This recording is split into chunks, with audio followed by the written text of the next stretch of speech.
La 34e Assemblée générale des sociétés d'État qui vient de s'achever le 27 juin 2026 à Ouagadougou s'impose comme celle de tous les records. Malgré un contexte sécuritaire et humanitaire toujours complexe, les 28 sociétés d'État du pays ont franchi un cap historique. Elles affichent pour l'exercice 2025 un chiffre d'affaires cumulé de 5 571,241 milliards de francs CFA.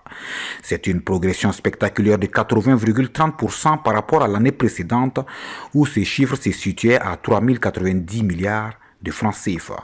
Au cours de ces travaux, nous avons passé en revue les rapports circonstanciés des sociétés d'État ainsi que les grandes questions de gouvernance qui impactent le fonctionnement de ces entités. L'examen des différents dossiers a révélé des résultats globalement appréciables, aussi bien en matière de respect des obligations réglementaires que de performance économique et financière. Vous avez témoigné, chacun à son niveau, de votre attachement indéfectible à ces entités qui créent de la richesse et contribuent à la redistribution des fruits de la croissance nationale. Cette dynamique exceptionnelle repose sur les géants de l'économie nationale. Les fleurons comme la Société nationale des hydrocarbures ou la Compagnie d'électricité nationale consolident leurs acquis grâce à des réformes de gouvernance rigoureuses. Parallèlement, les trois établissements publics de prévoyance sociale maintiennent leur cap, enregistrant une performance globale de 279,914 milliards de francs CFA.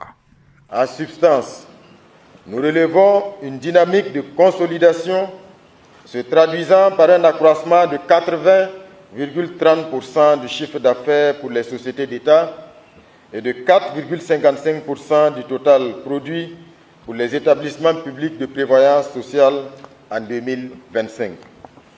Une contribution significative des entreprises publiques au budget de l'État et au fonds de soutien patriotique. La contribution directe de ces sociétés au trésor public s'élève désormais à 680,49 milliards de francs CFA contre 595 milliards de francs CFA un an plus tôt.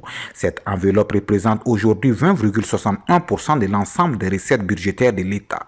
L'accent est désormais mis sur l'implémentation rigoureuse du Code des bonnes pratiques de gouvernance pour éliminer les disparités résiduelles.